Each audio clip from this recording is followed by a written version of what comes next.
ready, Matt? Yeah, we recorded 5 minutes already of you. Man, fuck you. Hey, guys, welcome to Questions and Answers, and you can leave that in. Welcome to Question and Answers. We're going to sit here and read your questions and maybe have some answers. You got a question? Ask.Uninfluenced@gmail.com. I hope that's right. It's in the description. Right down there. Right here. All right.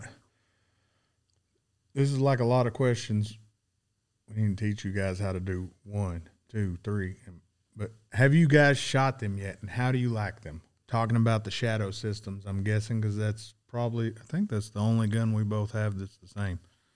I haven't shot mine yet. Have you shot yours?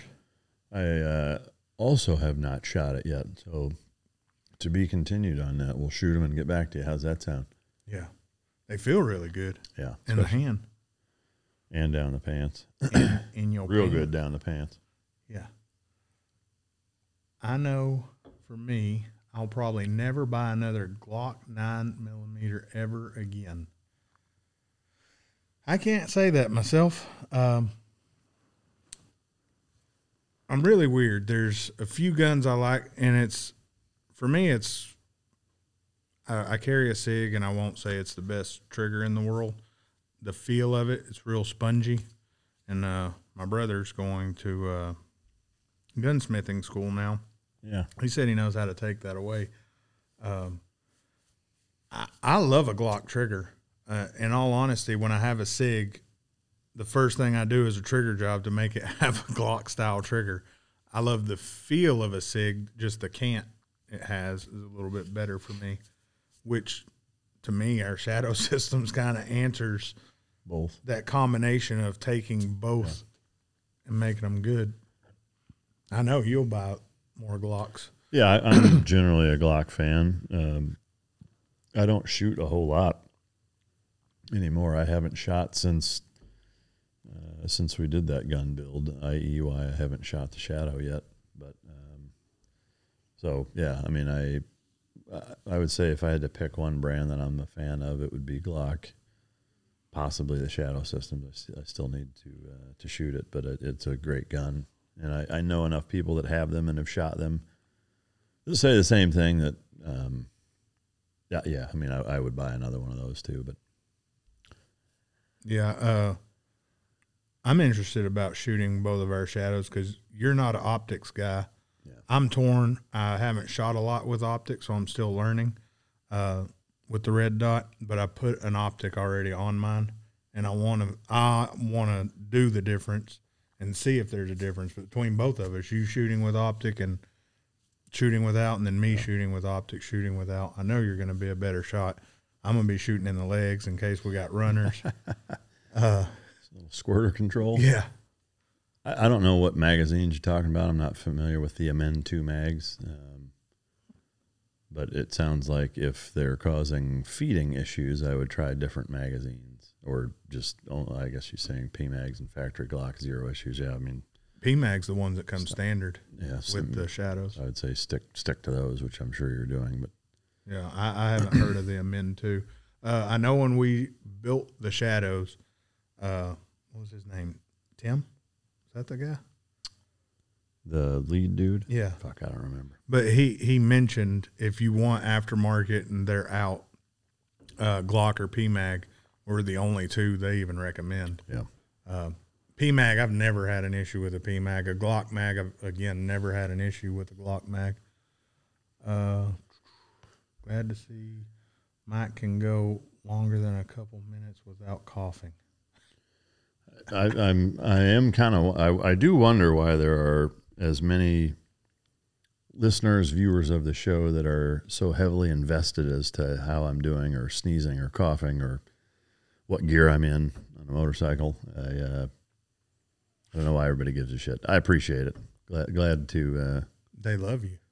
That must be it. I told you that's why you're going to get that new Ducati, because they're going to be like, oh, this Mike Ritland? We got to get that shit. Yeah. Hopefully, remind me after the show. That reminds me I need to do something. I'll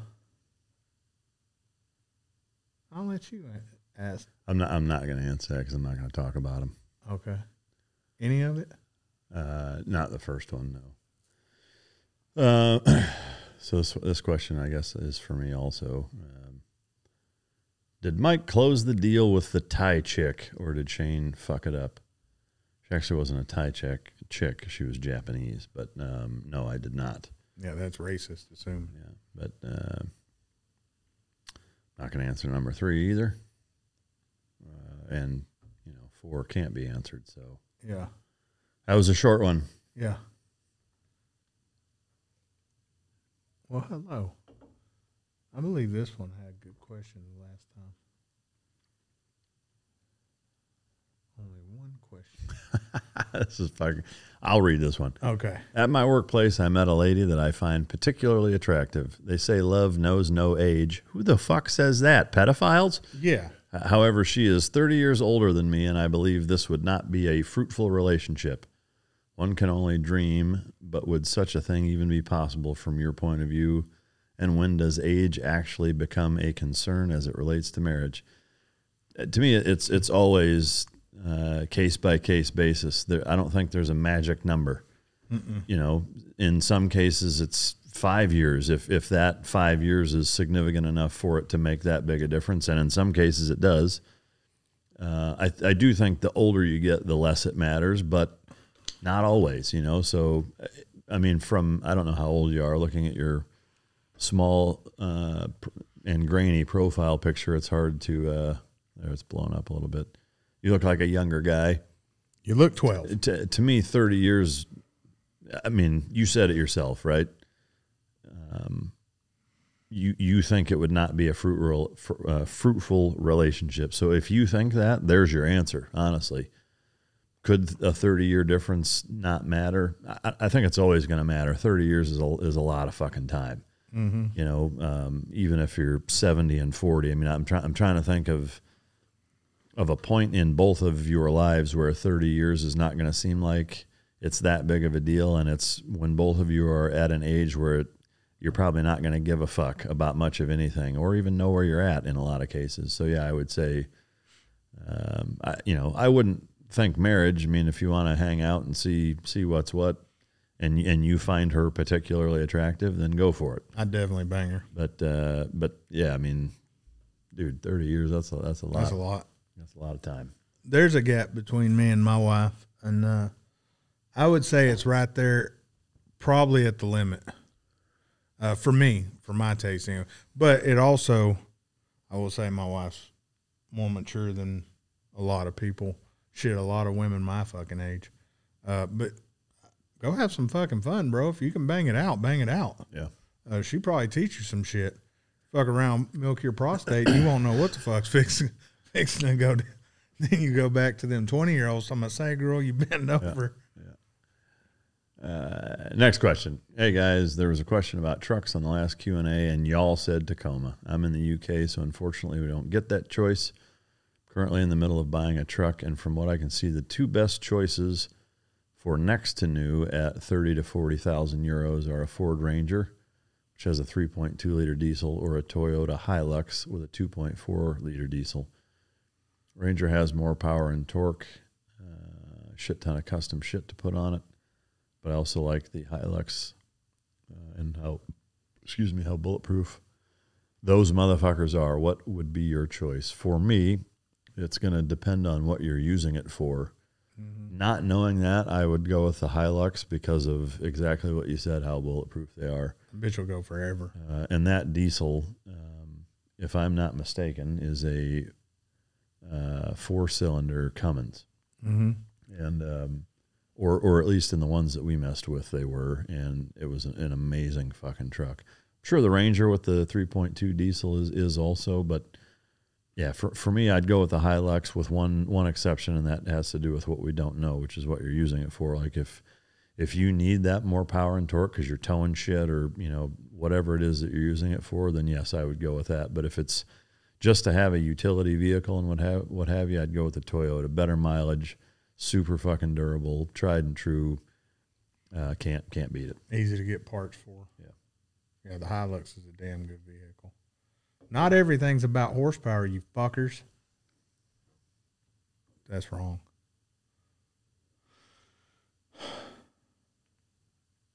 Man, my wife and I own 2 dogs, and my wife, veterinary doctor in training to be a dog trainer, finally using a clicker thanks to your book. Oh, you should have read this. Because it's not my book. Slowly trying to nudge her that way. I love to handle the training of all animals in the house. So your question is, when she takes the dogs out, she has 2 different configurations, a collar and short leash, during which she has the dog heel and stay close, and a chest harness and a long leash, which she allows the dogs to be ahead of her and in some way lead, pull, used mainly on trails. She justifies this secondary configuration by saying that changing from collar to a harness lets the dog understand that they can have more freedom one way and not the other, and it's okay for them to lead that way in that scenario. Oh, I know how this is going to go. Can you scroll down there, Captain? When I go with them, it seems to me as if allowing the dogs to lead independently of the configuration is going to reinforce an unwanted behavior that could surface in other situations, and it also looks like the dogs are the ones in charge. In your opinion, should we get away from letting the dogs be in front of us in that secondary configuration, or is it okay as long as it happens when it is intended? If not, how could we teach the dogs to have different behavior when walking around and hiking in less populated areas? So this may surprise a lot of you, including the gentleman that wrote in. I would actually agree with your wife, but with that huge caveat of that as long as it's only happening then. I like that he put "bye bitches" too, by the way. Yeah. That's awesome. Yeah. So the context here is everything, is that we in the working dog community oftentimes use that contextual gear association with similar mechanisms or protocols. And an example is when we put a full harness on the dog, that's when they're at work. That's when you don't pet them. That's when you don't, play with them, interact with them, anything other than being very strict and structured, and you're at work and the dog knows that. We're all kitted up. The dog is kitted up. And there's that switch, it's kind of like the turn of the backwards hat when I'm driving, or when Stallone's fucking people up on the arm wrestling mat Over the top. or arm wrestling table. But yeah, the catch though, the huge catch with that is that if she and you and the dog, if that's only taking place when you're putting the harness on and allowing that in those hiking environments, then it's totally fine. If it's not happening that way, and it is transferring over to where now every time it's on a leash of any kind, and even a flat collar and a short leash, and they're still pulling really hard, then you need to fix that. How do you fix that? The short answer is crating through structure, or structure through crating rather, where you're essentially crating the dog other than when you're training it. And as soon as you get that dog out, food is on top of the crate in a little tub. You put a couple handfuls in your pouch. You've got your clicker, and then you use their food to shape the behavior that you want. In this case, it's focused, non-leash pulling heeling, and that's how the dog is being fed. And then no matter what you put it on, whether it's a flat collar and a short leash, a long leash, and a harness, what have you, do that so that you reinforce that behavior and get them to do that, and then separate them where you're keeping them with a tight leash and the flat collar, and then you take that off, you put it on, and go right into letting them go forward. Go back to the short leash and flat collar, and go back and forth, back to back to back, and reinforce those behaviors so that they know the difference between the two. If you go on teamdog.pet, shameless plug, but that's the reality, is that you'll see video representations of that and a lot of other things, and that's the whole point of my online training. So, but the short answer is yeah, you can do it that way as long as it's working out for you. That'll be $49.95. That'd be $12.99 a month. Yes, that's a hell of a deal. It is a heck of a deal. Yeah. As we know, the Chechens are assisting Russia and Ukraine. Can you give us your assessment of the luxury SUV that their top commander is tooling around in on the battlefield? I have been telling my friends that luxury equals tactical advantage. They call me an asshole, but I know I am right. Porsche Cayenne Turbo, that's funny. So go back. The question is luxury. So I would disagree that luxury equals a tactical advantage. It also depends on what you consider a tactical advantage. To me, a Porsche Cayenne Turbo isn't beneficial because of the luxury aspects. It's beneficial because of the performance aspects, because it's fast and what have you. But even then, from a quote-unquote tactical standpoint, if you're talking about, going against tanks and air assets and things of that nature, I don't give a fuck what car it is. You're not outrunning a helicopter gunship, and it's not really going to matter. So I would say, by and large, not really. If anything, that's going to stand out like a hairy set of dog's balls on a battlefield. And if they know that he's in something like that, and he's the only motherfucker rolling around in a black Cayenne Turbo, that's actually not the fucking smartest thing to do. You'd want to do what we call hide in plain sight and roll around in something that's super ambiguous that people wouldn't take a second look at. Because that's a huge and juicy fucking target if there's one of those driving around and it's a Chechen commander. So that's my take. Mm-hmm. Your mom's panties is the answer to this next question. Yes. What is the best rag/cloth for detailing interiors of your ride? Your mom's wet panties. Yeah, that way it soaks up all the Armor all. dust. She's got that Armor All. Yeah. I mean, fucking terry cloth or microfiber. I mean, Adams actually makes an interior cloth. Yeah. It's got a static to it. I don't think it's any better than, like you said, a good microfiber. Well, I think that the key, the shitty cheap microfiber, maybe that's the problem. I mean, the ones that I've ordered don't leave the trail. I think part of the key is washing them and drying them before you use them also. Mm-hmm. That will get rid of a lot of the dust and shit that it may leave around. So wash them and dry them first, and then also have them pretty liberally applied with whatever treatment spray or oil that you're using to wipe shit down. Those two things should fix that. Yeah. I can't remember the type.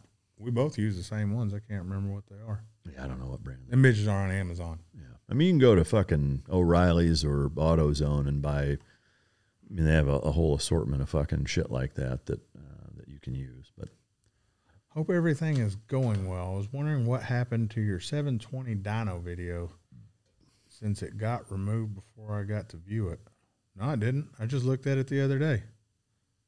It's still on the YouTube channel. You just got to search it. Matter of fact, if you YouTube search Dyno 765, I think we're the fourth video that pops up, and it's dynoing my 720.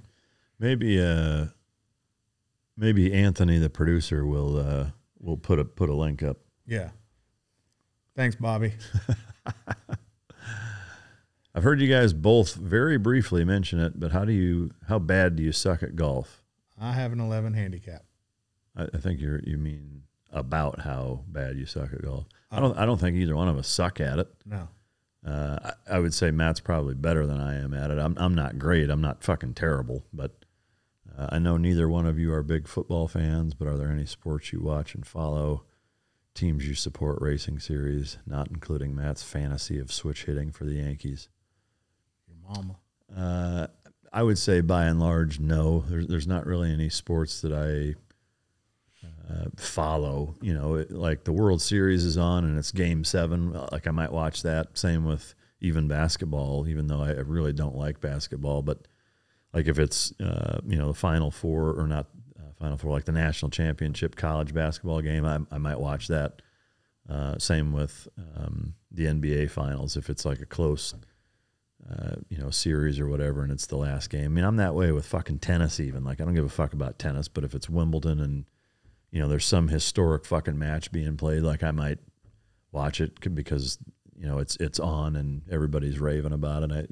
I do like competition and specifically athletic competition, and I like watching dedicated athletes in their prime contesting one another for the title of the best in the world at any fucking sport. I think that's always neat to see, and I can appreciate what it took to get there. But that's really about it. I couldn't tell you how many fucking passes so-and-so caught, and he's having a good year this year, since he was traded from this team to that. I'm not that guy. That's for fuck sure.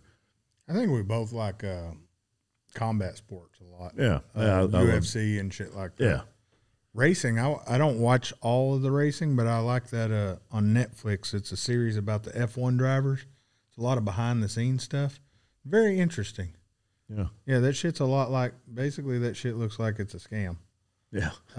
But I before I hurt my elbow, and I haven't golfed in a year, I was a registered 11 handicap.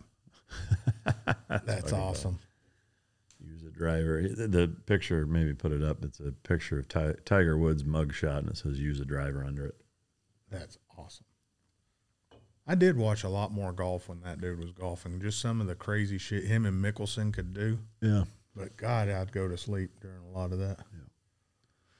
Great show. I've listened to all of them. I have 2 questions, technically 3. Then why didn't you ask 3? Can you give further explanation regarding on how you purchase your cars, specifically the banking details, if you could? We use a private bank. You basically have to be in Texas to use our bank. One thing I would say is whoever you're using, you need a strong banking relationship, i.e. either a history with them or the ability to show them that you're a asset for you to keep your finances and run your finances through their bank.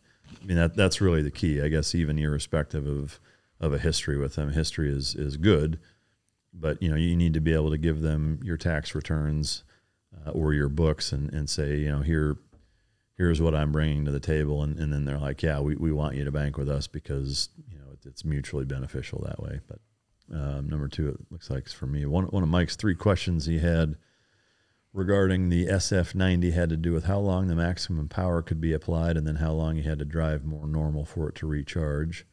Also, he wanted to know more about the front motors disengaging. He did not really address these 2 questions. So for me, it didn't. There didn't feel like a huge difference between the 2. Having said that, in terms of your first question, the maximum power versus not, I didn't notice like a holy shit, this is a whole next level. The way you would say from comfort to sport plus, in a lot of cars, BMWs, Porsches, whatever. It wasn't this huge drastic difference. Now, granted that I was also driving it at speed up, 100 and above for most of it, maybe down low from a dig or at, in first, second gear at 20, 30, 40 miles an hour, maybe you would notice a bigger difference. I admittedly did not hammer it because it's not my car. We're in, fairly busy Fort Lauderdale traffic. And I didn't want to do that, not in my car and risk it because it just wasn't really a good spot to do it. Having now driven the 765 for a few hundred miles, and can you go back to that? I will say that the feeling up at speed, the 765 feels faster at speed.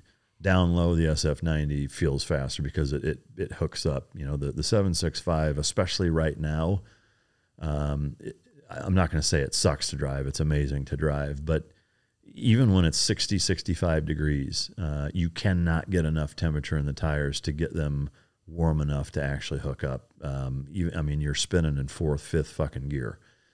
So that does kind of suck. I mean, it's a warm weather car, absolutely, is that you just can't put the fucking power down, and it ends up spinning a lot the same way like you see the fucking Demon spin on, drag races and stuff, where it just won't fucking put the power down, which is kind of irritating. But so anyway, that was the first question. That was kind of a long answer. But the front motor's disengaging at 130. Again, similarly, I couldn't tell. It did not feel like all of a sudden there was this loss of power. Same token, it didn't feel like it handled any different either, and in a bad way, is that you definitely notice the all-wheel drivedness to it when you're driving it. It feels heavy. It steers heavy. It steers well. It handles well, but it handles like an all-wheel drive car.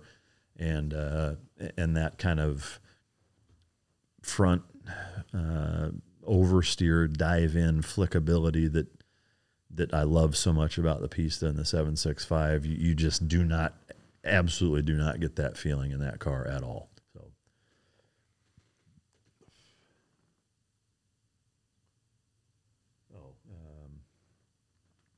yeah.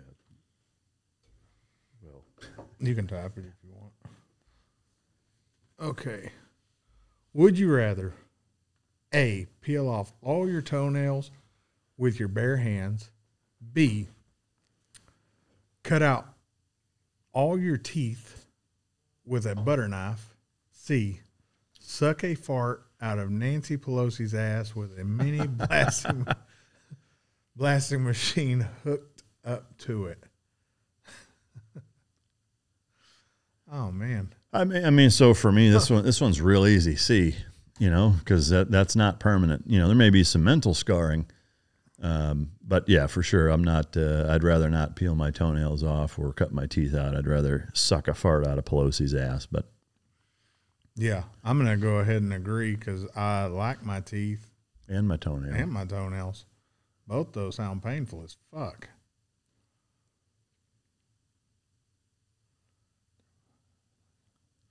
Okay. Hey guys, I discovered the Uninfluenced podcast through Mike. I've been listening to Mike Drop for quite a while and feeding my black lab Mike's food and supplements. My dog seriously loves the stuff. So do all of my dogs. Although I am not a car gal, I still very much enjoy the Uninfluenced podcast. Y'all seem genuine and fun. Keep up the awesome work. Well, thank you. You rock. On to my question. It's for both of y'all. If you could pick any past hour of your life to watch, what hour would you pick and why? That's a good fucking question. Yeah, that's a damn good I'm not question. going to say your name. I almost said your name. Yeah. Do you want to go first? Yeah. Yeah, go ahead. I'm trying to think what mine would be. It's very difficult to pick one. But I would have to say there were a couple of times in Iraq where I think to rewatch it as an observer would have been neat to see me at that age doing that for a living, in that country, kind of at war would be neat. I'd say to pick one, probably taking down Saddam's palace, or I guess that's not picking one, is it? I can't pick between the Goplat and Saddam's palace. Those were two kind of target-wise the highlights of the time I was there, and I think it'd be awesome to watch us doing that for an hour. My life's not that interesting. I mean, I guess it would be watching us drive. Some of the shit we do with riding and driving would have to be combined riding and driving, watching all that. I haven't done anything nowhere near as interesting as this motherfucker. This mother. All right. At the end of your life, what do you want your legacy to say about you? What message do you want to leave behind for the world? Probably something like a real filthy sexting type of message is probably what I would want to leave behind. Legacy-wise, When in doubt, don't pull out. It's not something I think about, honestly, and I will say, at the risk of being disappointing or boring, I really don't care. I don't have a goal or a desire to have a legacy. I really don't. I want my impact on the planet to be a net positive, whatever that is. I care about dogs and providing good dog food and good dog training. I hope that from an offspring standpoint, they're productive and happy and look back on our time positively. That's really about it. I don't have this like grand plan of wanting to have this huge footprint or impact on things. I really just want it to be a net positive. That's really about it. But Yeah, I'm the same way. I want it to be positive. I know a lot of people say I talk a lot of shit and all that, so hopefully that's not it. Motherfucker's always talking shit. Fuck it. Holy. Man, you guys in the questions being long. You want me to read this one? Yeah. I wanted to ask what your feeling on sleeper cars are. Do you mean like cars that are fast that you wouldn't think, or cars that you actually sleep in? I know what you mean. While I find the super fast, jalopy-looking builds interesting and appreciate the work that went into them, they're not my style. My style, for example, is my 550 horsepower 2008 BMW 335i Coupe. I've done all the work myself on my home lift other than the dyno tuning. Big thanks to Jim at Castle Performance for that. The car makes great power with big hybrid turbos. Full hot cold side piping, snow stage 4 meth system, coilovers, M3 control arms all the way, and a helical limited slip differential. All that being said, the best part of the car to me is that visually, other than wheels and exhaust tips, no one on the highway knows what is pulling up next to them. I'm in the middle of my next build, which is matching, but actually before I get into that, I wonder if you're in the Dallas area. I'm guessing by your the last PS you're not, but I actually love that. I love the sleeper car thing, and I will say when I had my R8 that was when it was supercharged, that was one of the coolest and most surprising roll races I got into was with that exact same type of car. It was an older 335i that had monstrous fucking tires and 4 chrome exhaust tips. When I came up behind him and pulled up alongside him, I knew it was not just a stock car, and that thing gave me every fucking bit of everything I could handle. I mean, it was almost neck and neck. I mean, I was a half car at best on the guy, and we went up to speeds where at one point I was like, dude, I'm not going any faster, and he fucking kept going in a 335i. So I love that shit. I'm right there with you. Like, and the fact that you did all that stuff, I think is really cool. Mm-hmm. That's not me. I'm not mechanically inclined enough to do all that shit myself. I'm happy to admit that, and I just have too many other things that I'm focused on to spend the time it would take to get good at that kind of shit. But so anyway, I love sleeper cars. That's my take. Yeah, sleeper cars are badass. I'm in the middle of my next build, which is matching 2009 BMW 328i Coupe that I'm building a 500 plus horsepower LS1 to swap into it. They're not supercars you guys prefer, but what do you think of well-built sleeper cars, and would you ever own one yourself? So I guess I kind of already answered. I love them. You probably know the answer. I would own one. I wouldn't build one. Maybe have one built. Like, I wouldn't mind getting one, and maybe that's the better project, honestly. Instead of getting we've had people ask to do like an old car, a Subaru or a Civic or something like that, or even a Mustang, and build it. To me, I would love to have, something like that, either a Mercedes or a BMW lower series car, and build it and turn it into an absolute fucking monster.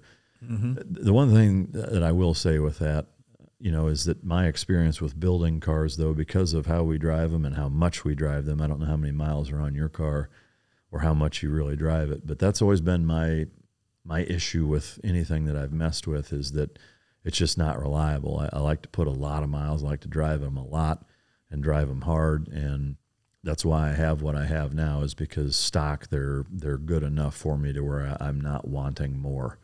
And, and I haven't had any issues with them, knock on wood. So that's kind of my take on it. P.S. I'm a canine handler for a very large U.S. federal law enforcement agency, and I can't thank Mike enough for some of the teaching in the first episodes of Mike Drop. That makes me feel like I need to do some more canine episodes. Hopefully you watched this last one. But thank you for your service, sir. And, it'd be cool maybe even to have you on if you got some good stories from your agency. But anyway, it's cool that you're into cars, too. It's awesome. Yeah, what he said. Now, sleeper cars are real cool. I agree with you on Mercedes, BMW. There's another one. The old school Toyota, you can fit an LS motor in there and really piss people off. Because that's like putting a fucking LS in a Ford. People get really butthurt about that. Yeah, for fuck's sake.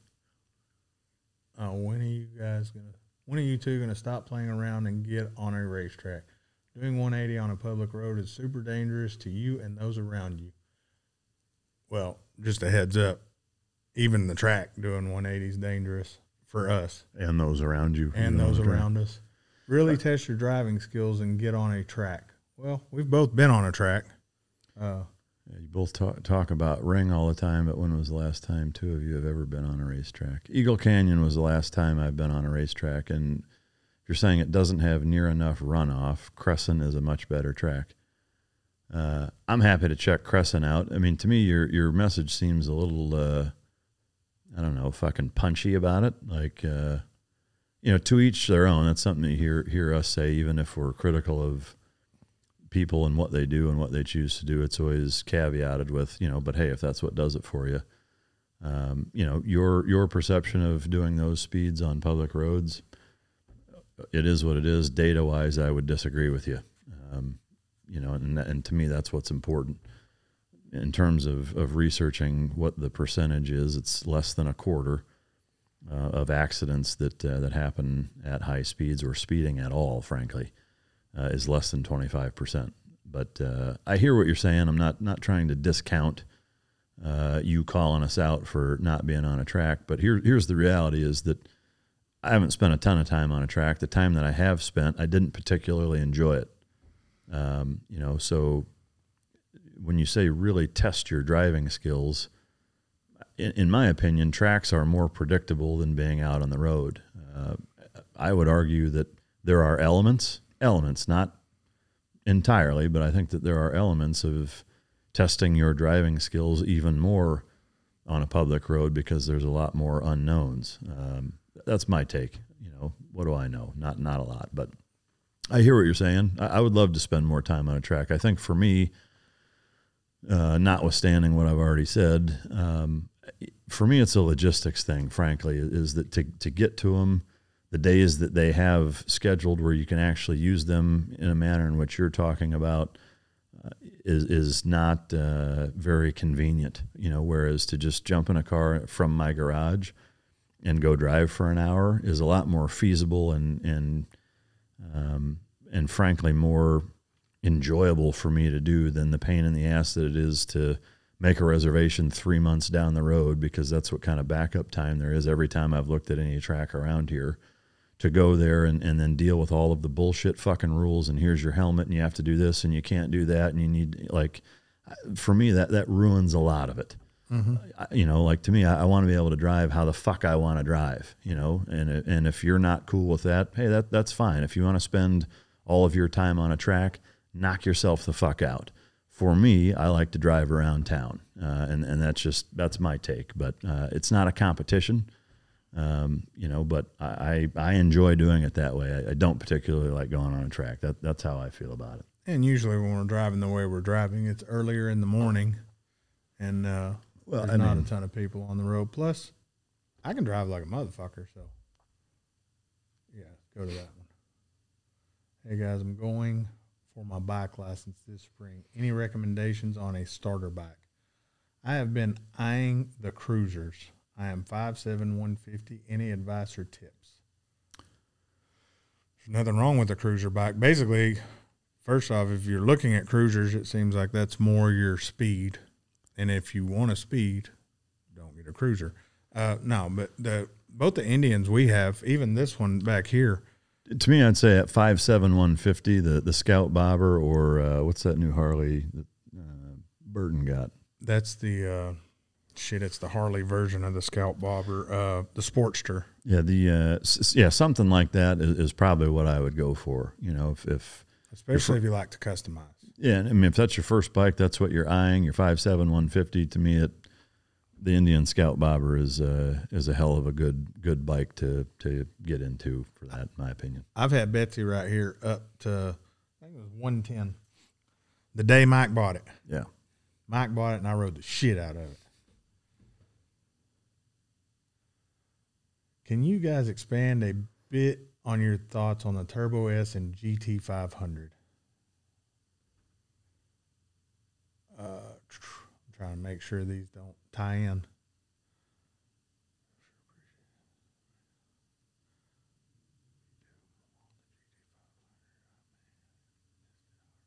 Okay, so it's kind of all combined, right? Yeah, you may want to read it for the listener. Yeah, no, that's what I was going to do. Can you expand a bit on your thoughts on the Turbo S and the GT500? I for sure can appreciate having something that is pretty stock. That being said, Mike seemed to talk pretty highly about the 911, not piece to high, so I was surprised to hear you sold that. The new choice is amazing, however. I was surprised. Can you expand on areas you may have thought the 911 was lacking, or may have thought the 911 was lacking? If you did more to the GT500, I may have missed it. However, it did not last long. Go down. Oh, okay. Don't worry about that. Never mind. Okay. So here's what I did to the GT500. It had an air intake, pulley swap, and a tune on it. Mine and Mike's 911 Turbo S's both had stage 2 tunes with full exhaust on them. So there's apple to apple. Horsepower to horsepower, I would say the GT500 probably had more horsepower but had more weight. So they were pretty equal, I would say, after they're going. The 0 to 60 for sure, the 911 would kick the shit out of that GT500. On a roll race, I think the GT500 stock to stock would actually beat the 911. Stock to stock, yeah, I think you're right. 60 to 130, I would bet the GT500's faster. The GT500, while its dual clutch is good, it's still not there yet. And I'm going to give major props to the American automakers for this, because Ford and Chevy teamed up to make this new 10-speed dual clutch transmission. It's in the GT500 and the C8s. It's a good setup from where they came from. It's still not at PDK level. Hell, there's still Ferrari and Lamborghini are just now getting to PDK level. So it's. I'm going to say something. Oh, go ahead. No, go ahead. I'm going to say something that goes against what any review you'd see or what most sport car, supercar common knowledge would be is, I would say the PDK is largely regarded as like the best dual clutch transmission on the market. I disagree with it. Here's why. You're going to say Ferrari.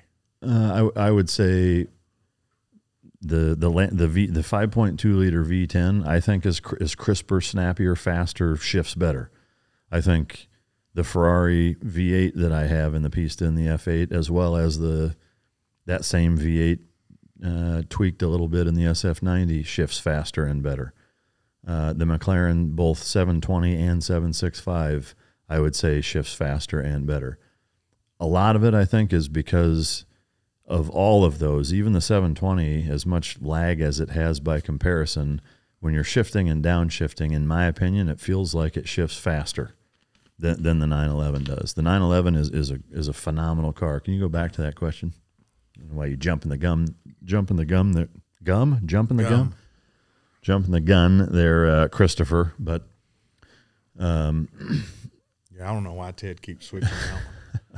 I don't know, but Billy's about to get his ass whooped. He keeps fucking around. All right. That being said, Mike seemed to talk pretty high about the 911. Surprised that you sold it. You know, shit just flying all over the fucking studio. Start talking shit and things start flying all over the place. That would have been funnier if it would have been on camera so everybody could have appreciated it. So swing and a miss, dickweed. Yeah. Come on, John, you're better than that. Yeah. At any rate, I actually talked about it, I think, on one of the shows. Mm-hmm. But, you know, the reality of it is that the 911 is a phenomenal car. And the reason that I got rid of it is because I have been tainted by the other cars that I've had or driven that for what I like in a car are just better than that. If I had, you know, if that was my first supercar, or I was going from, you know, the Mercedes and BMWs and those types of kind of what I would consider middle of the road fast cars before you get into legit supercar territory. If I went from, you know, an X6M or an E63S to a 911, I'd be blown away by it, and I'd be of the opinion that this is the best fucking car in the world. They are great cars. They're just, for me, after having been interested in these cars for a few years now, I have kind of come full circle of, or taken a 90 degree or 180 degree turn almost, in that now I really prefer the really raw, loud, emotional, wild, fucking visceral feeling that the Pista, that the 765, that a Huracan, you know, that those have. I like the emotion behind it, and the 911 is really, really lacking in emotion, even with a full downpipe, you know, a catless fucking downpipe and a tune where it's making 700 wheel, you know, and it's loud, and, you know, it's a good car. It's just when you're jumping out of that into a Pista, a tune 720, a fucking supercharged Huracan, a 765 LT, they're not in the same fucking category. They just aren't, you know, and while it's a good car for that amount of money, and for me to deal with the upkeep, the insurance, the maintenance, the payment, all of that kind of stuff, it's got to blow my fucking hair back that I don't have for me to keep it, and it just didn't. It's not to take anything away from it. It's a great car. It's just not the car for me anymore. So as far as handling at high speeds, another reason I got rid of the GT500, again, we drive very fast, and I push that car harder than I would say its limits can be pushed on the highway. It did it, not safely, but it did it. And the safety, before anybody freaks out, the safety was on me, not on anybody around me. It was on me pushing the safety limits of that car, which I did. And I just felt it wasn't up to par on where we want to be. Plus, I saw the writing on the wall, in all honesty, of where gas prices were fixing to go, and I just didn't want to pay the damn fuel prices for it. It was fun, especially around town. An around town car, I would say it was a fucking blast. Yeah, I mean, I will say the GT500 was a lot more fun to drive around town than the 911. Mm-hmm. Another knock on the 911, I would say, from a handling standpoint, it handles great. It rides like shit. And there's a huge difference. You know, the handling on it is very precise. The steering is great, but when you're on anything other than a track, it's rough. And the travel, the vertical travel up and down is so punishing. You know, when you're out on just, you know, interstates even that are relatively smooth, and there's just kind of those little, you know, mini whoop-de-doo type bumps, it just beats the shit out of you, and it's just not compliant and not enjoyable, frankly. Like you wince before you go over a lot of things, whereas in the Pista, the 765, the 720, the Huracan, they're sporty in their suspension. They're not punishing the way that is. So yeah, you grip the wheel. Once you get used to knowing where things are in that 911, you grip the wheel and you tense your ass cheeks because you know that shit's about to hurt. We have 3 track cars, the Pista, the 765, and the Performante right now. All 3 of them ride better than that car. A lot better. Yeah, like it's the difference between getting in a Mercedes or a fucking pickup truck. Mm-hmm. Like riding in a fucking wagon. But I will say this, the thing, it turns when you want it to turn. Like he said, it's the up and down motion, not the steering. It's just not a complete car, especially for the money. I would rather have the 991.2 than the new 992. Personally, I thought it rode better. It didn't handle as good. Yeah, I mean, for me, if I was going to have one, I'd still prefer the 992 just because of the interior GT3. And tech. But, yeah, I mean, even the GT3, I think, ride quality-wise, I think you're going to run into the same boat. I mean, any of the GT cars are going to be even worse, you know, than the Turbo S. So, yeah, just I love the brand. I love how well they're engineered. I love everything about them. I want to like the cars, and I wanted to like it and want it to stick around, and I just couldn't, you know. So, yeah. Last question, Chris. Are we at an hour already? Yeah. God damn. I think so. Let me look. Your mom. Can you scroll up just a touch? Who is this? Oh, okay. Hey, but I give this motherfucker props. He's doing 1, 2, 3. Yeah. Fucking idiot.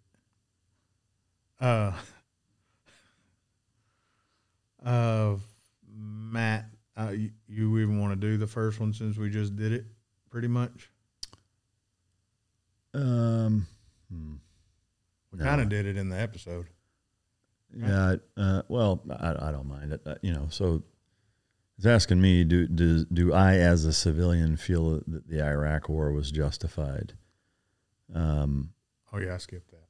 It's hard to say, to be definitive about it, because it's easy to armchair quarterback stuff. And at the time, based on what we were told, it seemed like it.